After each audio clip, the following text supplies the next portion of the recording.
The night my little boy whispered those words, my whole world froze. His tiny voice trembled as he said, "Mommy, Daddy has a lover." I laughed at first, thinking he misunderstood.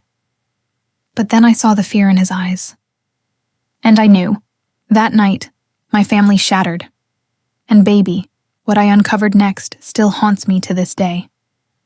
I still remember the tremble in my son's little voice that night. He was only 8, standing in the doorway in his Spider-Man pajamas, clutching that old teddy bear I'd stitched for him. The room was dim, just the bedside lamp glowing amber against the rain-streaked window. He whispered, "Mommy, Daddy has a lover. They said they're gonna take all your money." For a moment I thought I'd misheard. My heart stopped, and the sound of the rain suddenly felt louder, heavier. I could see the fear in his eyes, the kind of fear no child should ever carry. I sat there frozen, my hand still on the book I'd been reading to him. My voice broke when I asked, "Baby, what did you just say?" He swallowed hard and whispered again, slower this time, like a secret too heavy for a child to hold. And in that instant, I knew my whole world was about to come undone. Before that night, my world was quiet, gentle, like a Sunday morning wrapped in sunlight, the kind of peace you don't even know you have until it's gone. I used to wake up before dawn, not because I had to, but because I loved watching the first light touch the curtains. The kitchen would hum softly with the smell of cinnamon and coffee. My husband, Daniel, would sit at the table with his newspaper, glasses perched on the edge of his nose. And my son, Micah, would come skipping down the hallway, still rubbing sleep from his little eyes, asking, "Mommy, are the pancakes ready?" That was our rhythm, our little song of mornings. If I close my eyes even now, I can still hear the clinking of his spoon against his bowl, the soft shuffle of slippers on the tile, the radio playing old Marvin Gaye songs. Daniel and I had been married 12 years then. We'd met in college. I was studying early childhood education, and he was the charming accounting major who helped everyone with their tax assignments. He had that easy smile that made you forget your train of thought, the kind of man who held the door for strangers and never left without kissing me on the forehead. We weren't perfect, but we were steady. Or so I thought. He used to call me Grace Girl, even after all those years. "Grace Girl," he'd say. "Nobody makes fried chicken like you." And I'd laugh, pretending not to blush. Our neighbors used to joke that we were the picture of a happy couple, and I believed it. I truly did. Every Friday night, we had what I called family movie hour. Micah would pick a film, usually something with superheroes or talking animals, and I'd make popcorn while Daniel dimmed the lights. Micah would curl up between us, and I'd feel Daniel's hand slip over mine, warm and certain. It was our little world. Love, laughter, and the smell of buttered popcorn. If someone had told me then that it was all an illusion, that cracks were already forming beneath that golden surface, I'd have smiled politely and told them they were mistaken. Because, baby, when your heart wants to believe something, it'll close its eyes to every sign that says otherwise. I remember one Sunday in particular. The church bells had just finished ringing, and we were walking back from service. The air smelled of jasmine and the sun was soft on my skin. Daniel carried Micah on his shoulders, and I thought to myself, God really blessed me. I'd survived so many storms before meeting him, heartbreak, loss, hard years, but Daniel felt like calm waters after chaos. He made me laugh when I wanted to cry. He made me feel seen, and that's a kind of love that makes you stop guarding your heart. That evening, after dinner, Daniel leaned over the sink, rolling his sleeves up, washing the dishes like he always did. I wrapped my arms around his waist from behind, resting my cheek against his back. He chuckled. "Grace girl, you trying to distract me?" And I whispered, "Always." He turned, kissed my forehead, and said softly, "Don't you ever stop loving me, okay?" It was a strange thing to say, out of nowhere. I remember I laughed a little, brushed it off. "What kind of question is that?" I asked. "You're stuck with me, mister." He smiled. But there was something in his eyes that didn't quite match the grin, something I couldn't name back then. Looking back, maybe that was the first crack, a flicker of guilt hiding behind affection, but I didn't see it, not then. Love blinded me in the gentlest way possible. I spent my days teaching second graders, kids with missing teeth and endless questions about the world. My coworkers used to tease me, calling me the mom of the school because I packed extra snacks for everyone. Daniel worked downtown at a mid-sized firm, often staying late for what he called client dinners. I never questioned it. I trusted him like I trusted the sunrise. Sometimes he'd come home smelling faintly of expensive perfume, not mine, something floral and sharp. I'd tease him about hugging too many coworkers, and he'd just laugh it off. "Baby, you know how it is at work," he'd say. "Everybody wears too much cologne." And I'd nod, smile, and move on. Because that's what love does, baby. It covers the truth with kindness until the day it can't anymore. Our marriage wasn't flashy, but it was full of little things that mattered. Sunday pancakes, bedtime prayers, movie nights, and the soft hum of shared silence. I used to thank God every night for giving me a husband who came home to me, a son who loved me, and a life that felt steady. But there was one evening, a few weeks before everything unraveled, when something small but strange happened. Daniel got a text while we were watching TV, a message that made him flinch. His face tightened for just a second before he quickly turned off the screen. "Work stuff," he said too fast. "They're driving me crazy this week." Then he stood up, kissed my cheek, and went to shower. I didn't think much of it, just another late-night work thing, I told myself. But later that night I woke up to find the bed half empty. The sound of his voice carried faintly from the backyard, hushed, urgent, like a secret conversation. I peered through the curtain, saw him pacing with his phone pressed to his ear. He looked different, tense, like a man holding something fragile and dangerous in his hands.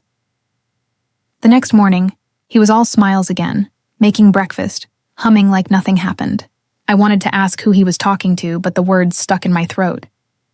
It felt easier to pretend it didn't matter, because the truth, baby, is that love can make even the wisest woman go blind when she's scared to lose her peace.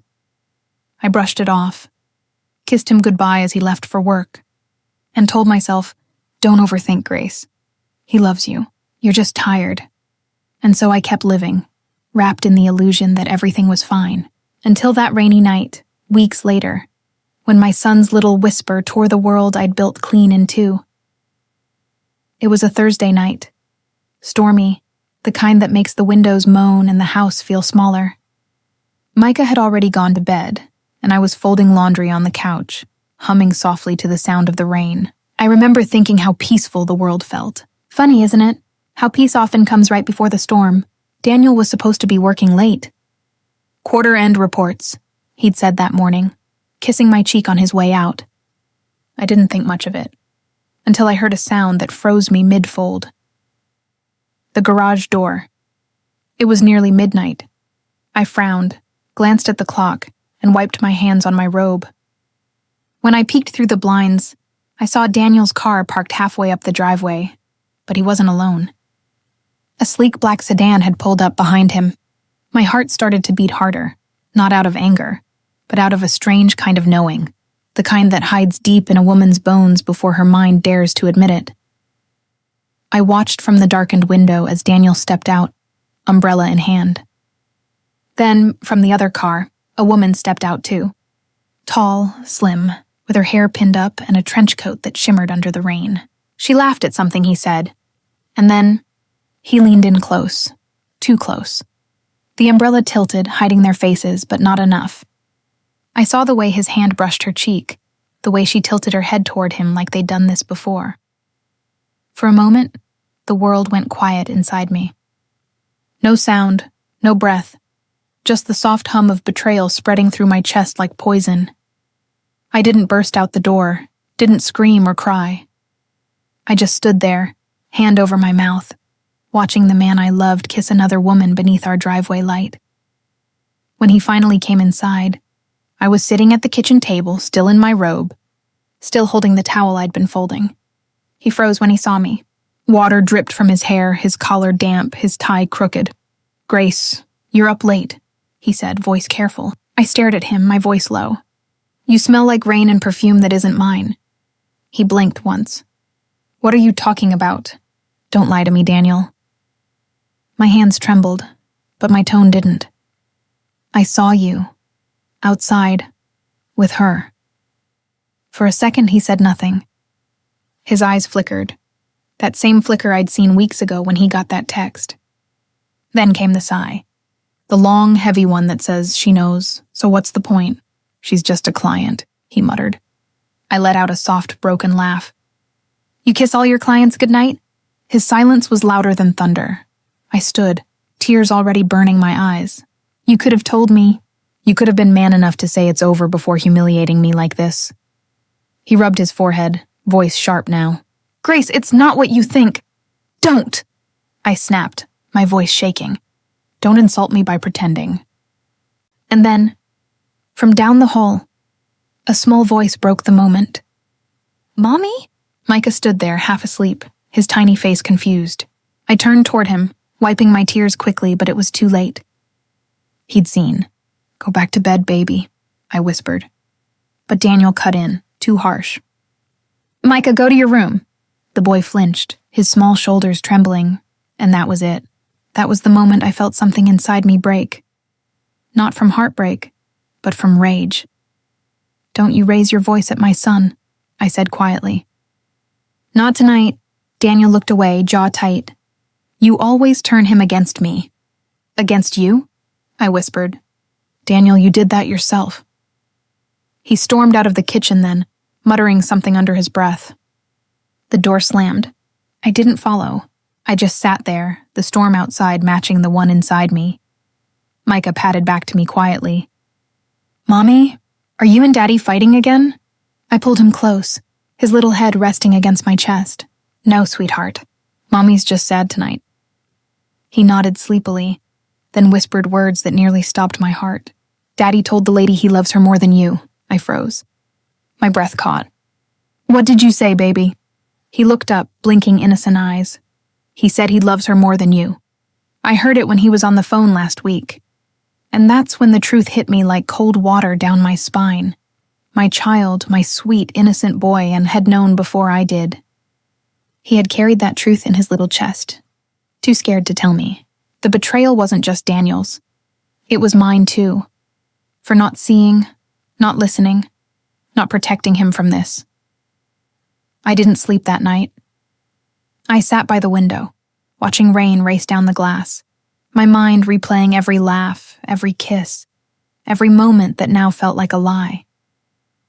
By morning, Daniel acted as if nothing had happened. Made coffee, kissed Micah on the head, told me he'd be home late again. The arrogance of it burned me alive. I didn't say a word, not yet. Sometimes silence is the sharpest weapon a woman has.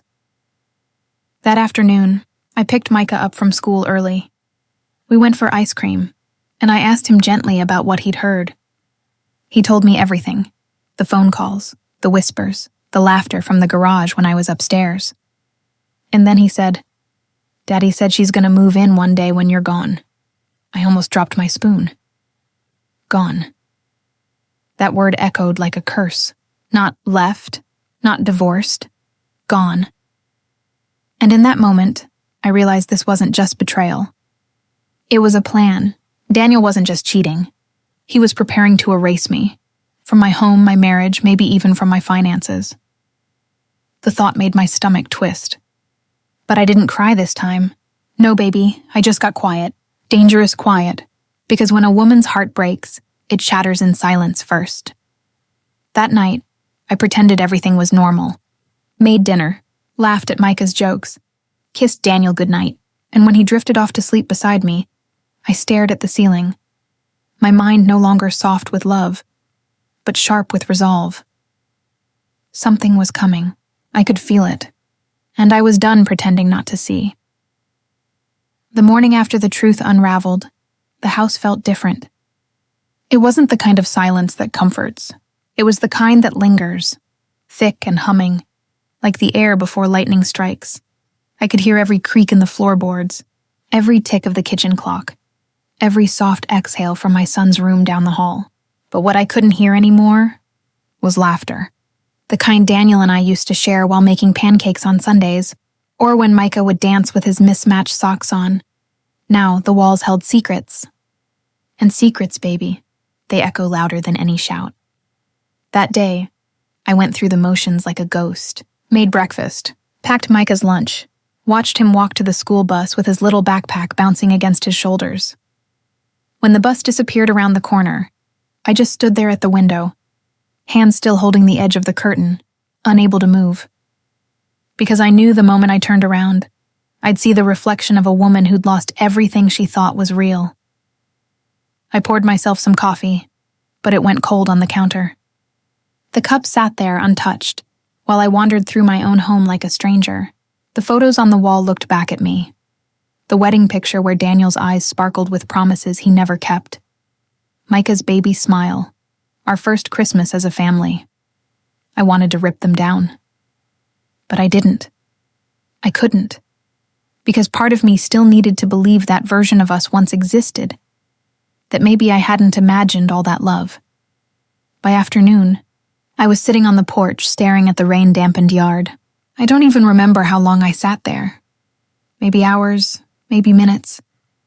Time gets slippery when your heart's bleeding quietly.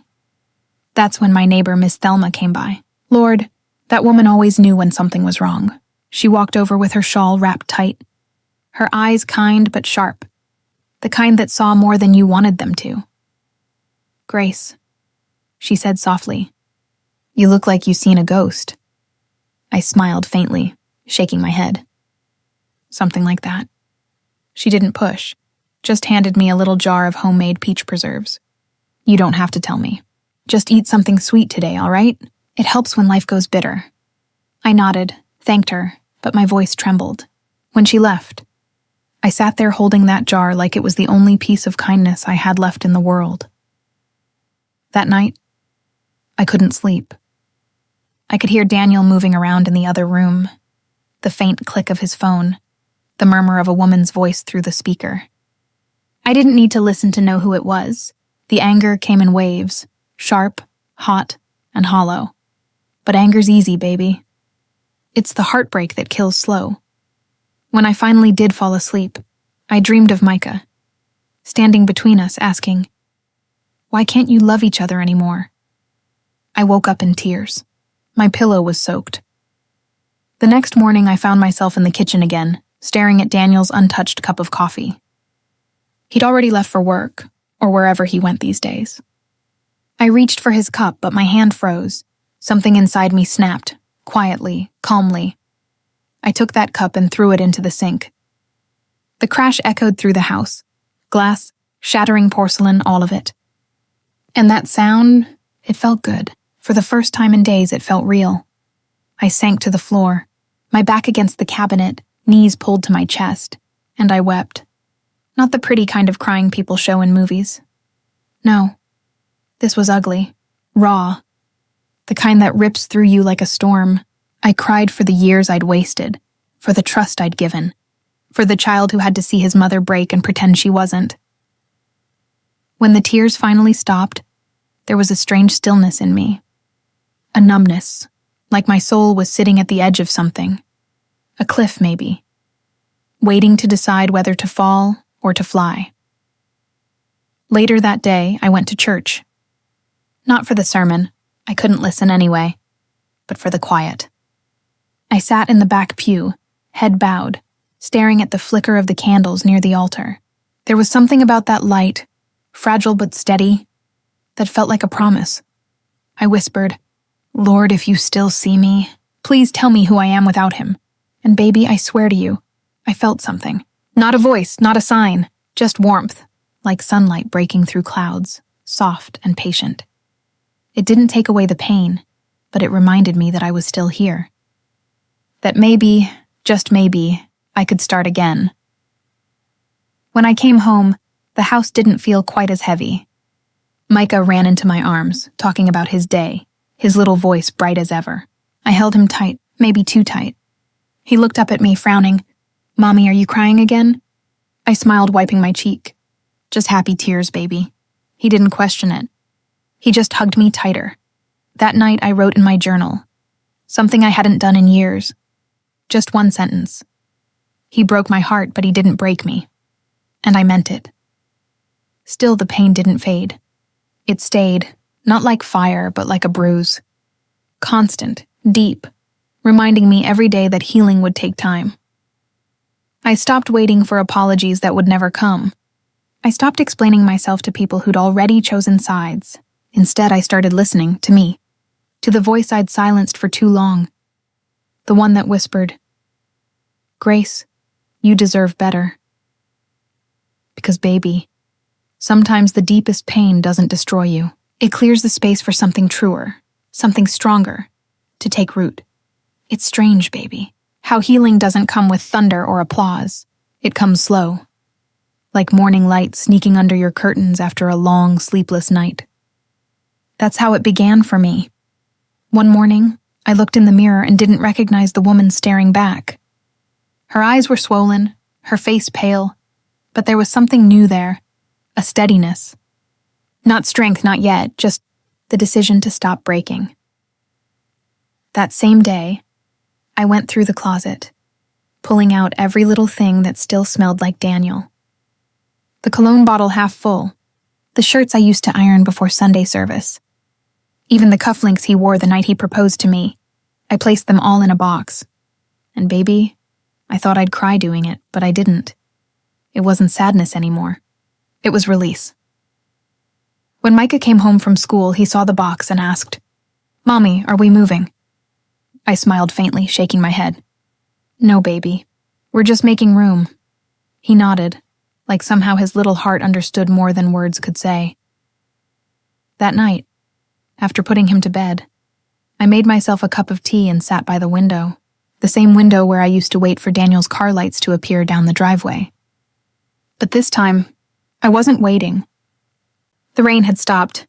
The moonlight touched everything in silver, soft and forgiving.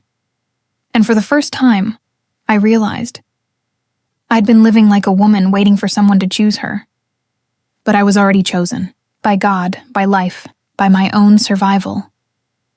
So I whispered into the night, "Grace, you can stop waiting now." The next day, I called the salon for the first time in months.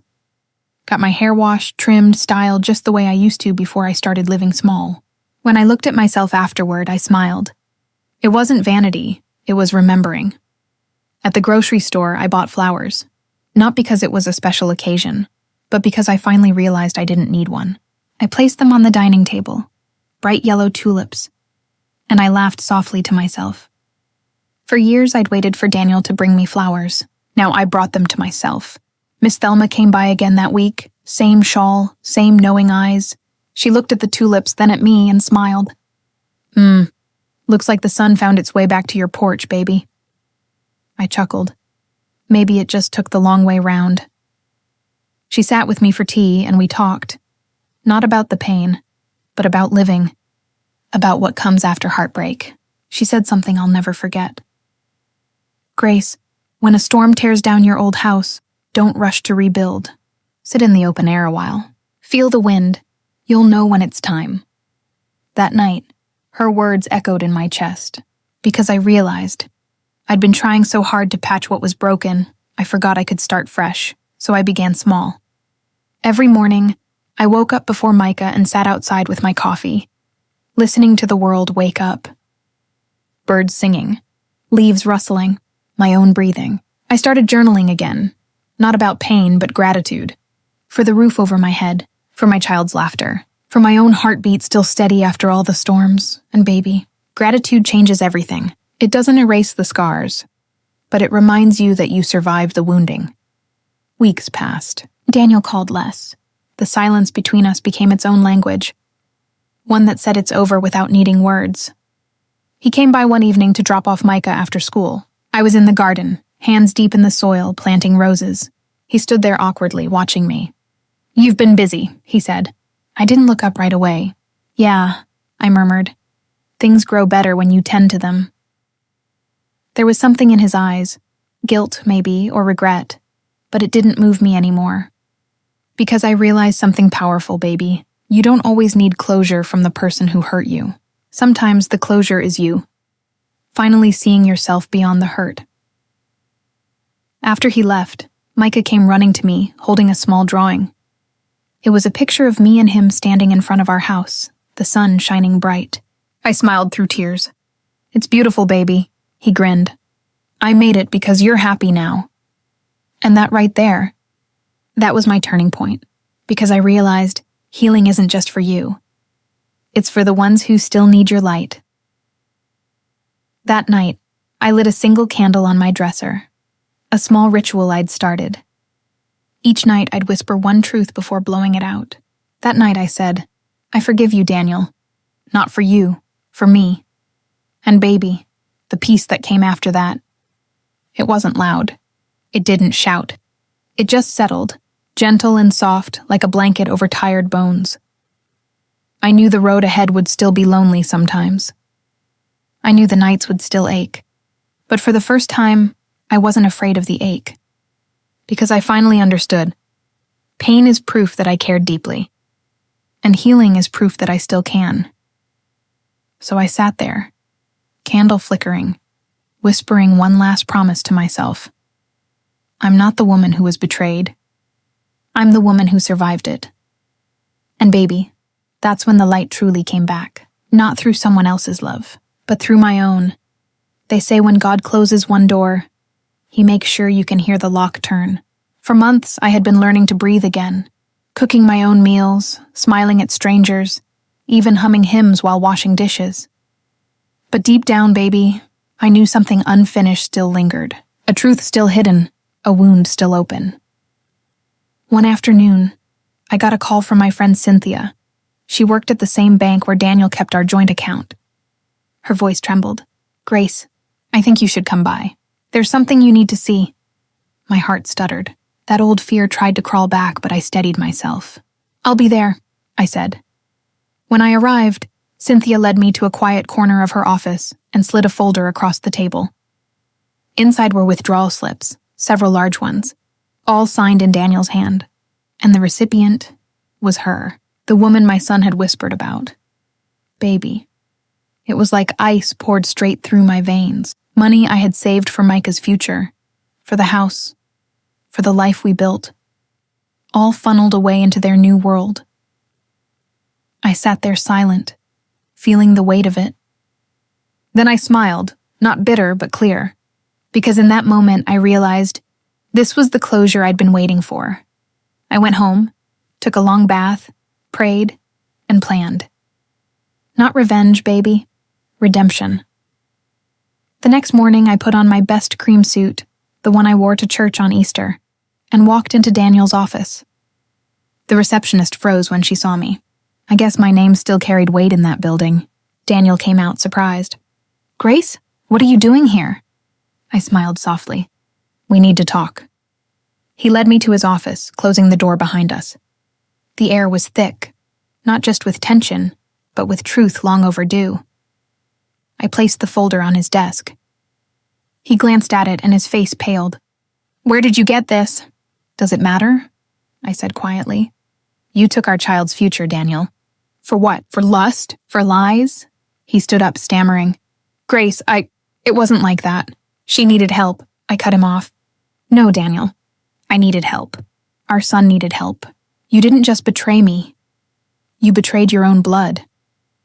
The silence that followed could have cracked the walls. Then I said, steady and strong, "I'm filing for divorce, Daniel, and I'm taking back what belongs to me and my child."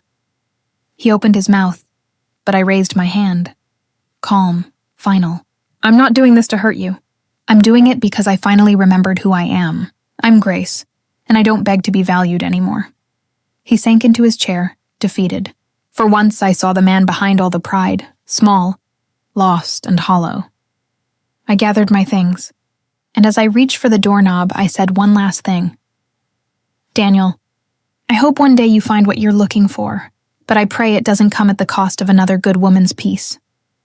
Then I walked out, heels clicking, chin lifted, heart steady. That night I didn't cry. I cooked dinner for Micah, we laughed, we prayed, and for the first time, I felt light. Weeks passed. Papers were signed. The house became truly mine. I sold a few things, started a small catering business from my kitchen. It was humble, but it was mine. One afternoon, while setting up for a community event, I saw her, Daniel's lover, alone. She looked fragile, worn out, holding a child of her own. For a second, anger tried to rise in me. But baby, something softer came instead, pity, because I saw it then. Pain had changed me, but it had also protected me. I walked past her. Our eyes met briefly. No words, just understanding. She lowered her gaze, and I whispered to myself, "That's right, baby. Let the past stay buried." That night, I wrote in my journal, "Justice doesn't always look like revenge. Sometimes it's peace. Sometimes it's walking past what once burned you, without feeling the fire anymore." The next Sunday at church, the pastor preached about deliverance, about how God doesn't always rescue you from the storm, but he teaches you how to walk on the water through it. And I smiled through tears, because that was my story. Daniel called one last time months later. He wanted to talk. I didn't answer. Not because I hated him, but because silence was my new strength. My justice wasn't a courtroom, a fight, or a victory. It was this quiet peace. It was laughter in my kitchen again. It was the warmth of my son's arms around me. It was the sound of my own voice saying, "Grace, you made it." And baby, I did. Not just through heartbreak, but through the fire that refined me. Healing didn't come to me in one grand, shining moment. It came in small things. Slow mornings with coffee and gospel music humming in the background. Laughter echoing through the house as Micah chased our old cat down the hallway. Sunlight slipping through the curtains like a warm hand resting on my shoulder. I used to think healing meant forgetting, baby. Like you could erase the scars if you tried hard enough. But now I know. It means remembering without the pain. After Daniel and I finalized the divorce, I took a trip, just me and Micah. We went down to Savannah by the coast. I hadn't been there in years, but I remembered it from my childhood. The smell of salt, the sound of the waves brushing against the pier, and that deep peace that only comes when you're near water. We rented a little cabin with white curtains that danced when the wind blew through. Micah spent his days building sandcastles, his laughter ringing out like music. And me? I'd sit on the porch each evening, wrapped in a shawl, watching the sunset melt into gold. Every night I'd write in my journal. Sometimes just a single line. Today I didn't cry. Today I smiled without forcing it. Today I thanked God for what didn't destroy me. One morning, I woke up early and walked down to the water before Micah stirred. The sea was quiet and the sky painted in pale pink. I stood there barefoot, feeling the cold sand under my feet, and I whispered, "Lord, I'm still here." And baby, that was the first time I really believed it. I thought about Daniel then. Not with anger, not even sorrow, but understanding. Because broken people break others, and healed people learn to let go. I realized he was never my forever, just my lesson. Months passed. My catering business started blooming. People loved my food, but more than that, they loved my spirit. They said they could taste joy in my cooking, and maybe that's what healing does. It seasons everything you touch with grace.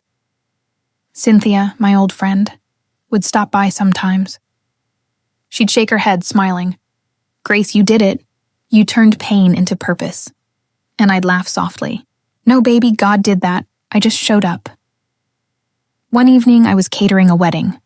A simple backyard affair, full of string lights and soft music.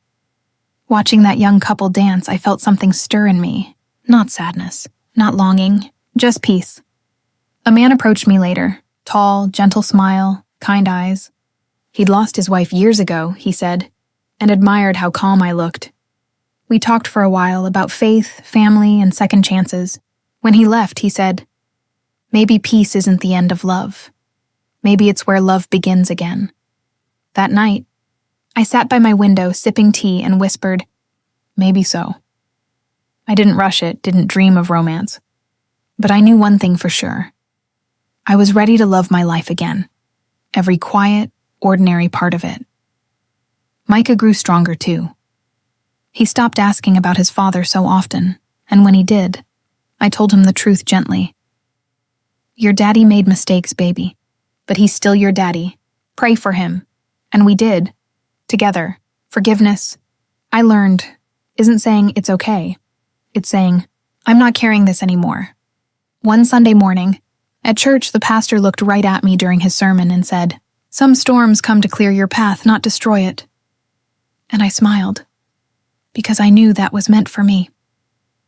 After service, an elderly woman took my hands and said, You've got light in your eyes, child. Don't you ever dim it again. I hugged her, tears rolling down, and said, I won't. The following year, my business grew enough that I opened a little cafe. Grace's Table. A cozy spot with yellow walls, gospel softly playing, and the smell of cornbread always in the air. People came not just for food, but for comfort. They'd tell me their troubles, and I'd listen, sometimes sharing my own story. One day, a woman came in, trembling, eyes red from crying. Her husband had cheated, she said. She didn't know what to do.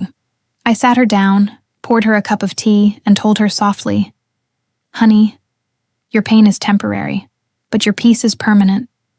If you let God handle it. She broke down sobbing. And when she left, she hugged me so tight I could feel her heartbeat against mine. That's when I realized maybe that's why it all happened, so I could help others find their way through. By the time autumn came, my life felt whole again. Not perfect, but peaceful. Micah would help at the cafe after school, and every night we'd walk home under the streetlights, our shadows side by side. One evening, he looked up at me and said, Mommy, you smile a lot now. I laughed, tears shining in my eyes. That's because I'm happy, baby. Really happy. And as we walked, the wind carried the scent of cinnamon and hope through the air. I knew the past would always be a part of me, but it no longer defined me. I was not Daniel's ex-wife. I was Grace, a woman who had loved, lost, and lived again. A woman who turned betrayal into blessing. A woman who remembered her name. And it was peace. You know, baby. Life has a way of testing the strongest hearts. It'll break you down just to see what you're made of. And sometimes, it'll use the people you love most to do it. But don't you let that make you bitter. Let it make you better. When my little boy told me the truth about his daddy, it felt like my whole world cracked open. But looking back now, I see that's how the light got in. That pain, that betrayal, that silence after the storm. It all pushed me to grow, to find the woman I was always meant to be. You can lose your house, your money, even your marriage. But if you keep your faith, your kindness, and your peace, baby, you ain't lost nothing worth keeping. I learned that healing isn't loud. It don't always come with fireworks or apologies. Sometimes it's just a quiet morning, a deep breath, and the simple truth that you survived. And if you're listening to me right now, feeling like your world's falling apart, hear me when I say this. One day, you'll wake up and the hurt will be softer. You'll look in the mirror and see a woman who made it through the fire and came out glowing. Because Grace, real Grace, isn't just my name. It's the power to stand tall, even after everything tried to break you. So hold your head high, sugar. Don't let what they did define you. Let it refine you, and remember, every storm runs out of rain. Every heartbreak eventually gives birth to a new sunrise. All you gotta do is keep walking. With love, with faith, with grace. If you liked my story, baby, share your thoughts in the comments below. And don't forget to subscribe for more true stories from the heart. Until next time, this is Auntie Grace reminding you, you are stronger than your pain, and more beautiful than your past.